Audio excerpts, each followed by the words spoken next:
Cricketer Naseem Shah के घर पर हुई फायरिंग, बाल बाल ऐसे बची जान, पाकिस्तान में क्यों हुआ हमला, जानिए पूरी कहानी।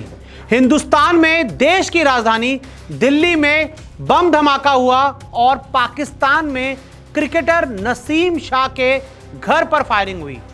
दो अलग अलग जगह, दो अलग अलग देश और दो जगह आतंकियों का हमला। क्या है कनेक्शन, क्या है पूरी कहानी, आपको बताते हैं। तो देखिए, पाकिस्तान के जो तेज गेंदबाज है नसीम शाह, तस्वीर में आप ये तस्वीर आप देख सकते हैं उनके घर पर आतंकी हमला हुआ है। कई राउंड फायरिंग आतंकियों ने उनके घर पर की है।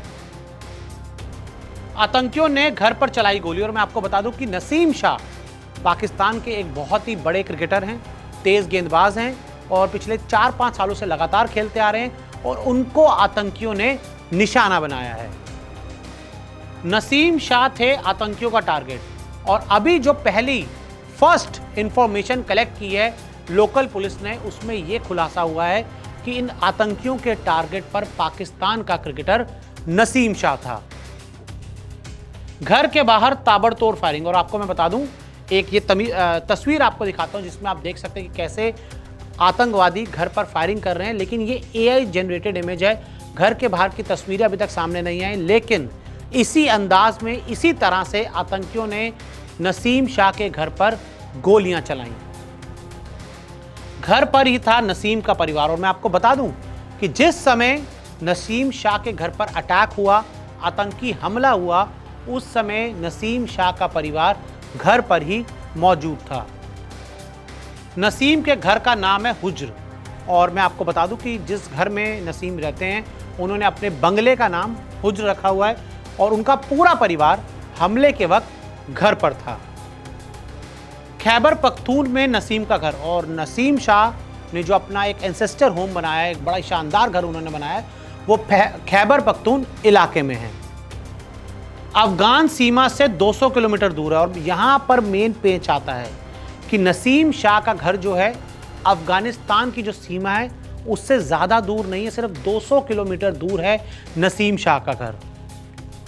पाकिस्तान अफगान में लड़ाई जारी है और हमें पता है कि पिछले 1-1.5-2 महीने से पाकिस्तान और अफगानिस्तान के बीच जो तनाव है वो बढ़ता जा रहा है। खिड़की, मेन गेट, पार्किंग को नुकसान। और इस हमले में अगर हम बिल्डिंग की बात करें, क्योंकि जब आप बिल्डिंग पे गोलियां चलाएंगे तो खिड़कियां टूट गई हैं, मेन गेट को नुकसान पहुंचा है और पार्किंग में जो गाड़ियां खड़ी हुई थी वहां तक भी गोलियां पहुंची हैं। पुलिस ने 5 लोगों को गिरफ्तार किया। जी हां, आपको मैं बता दूं कि पुलिस ने इस हमले में 5 लोगों को या फिर 5 आतंकियों को गिरफ्तार किया है। हमले के वक्त घर पर नहीं थे नसीम शाह। अच्छी बात यह है कि क्रिकेटर नसीम शाह जब उनके घर पर हमला हुआ उस समय नसीम शाह अपने घर पर मौजूद नहीं थे। तो नसीम शाह थे कहां? पाक टीम के साथ रावलपिंडी में नसीम। और मैं आपको बता दूं कि नसीम शाह उस समय पाकिस्तान क्रिकेट टीम के साथ रावलपिंडी में मौजूद थे, जहां पर श्रीलंका के खिलाफ 3 मैचों की ओडीआई सीरीज है। उससे पहले उनका प्रैक्टिस सेशन, पहला मैच था। तो नसीम शाह रावलपिंडी में मौजूद थे।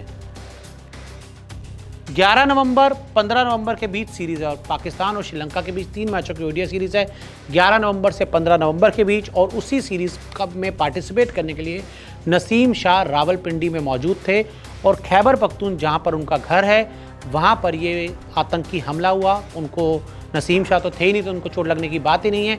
और जो उनके घर वाले हैं उनको भी, किसी को भी खरोच तक नहीं आई, क्योंकि घर का जितने भी लोग थे घर के, वो सभी घर के अंदर थे। और आतंकियों ने जब गोलियां चलाई तो बिल्डिंगों पे चलाई, खिड़की पे चलाई और गोलियां चलाने के बाद वो वहाँ से भाग गए। तो ऐसे में नसीम शाह को कोई नुकसान नहीं हुआ, उनको चोट नहीं लगी और ना ही उनके किसी परिवार के लोगों को चोट पहुँची।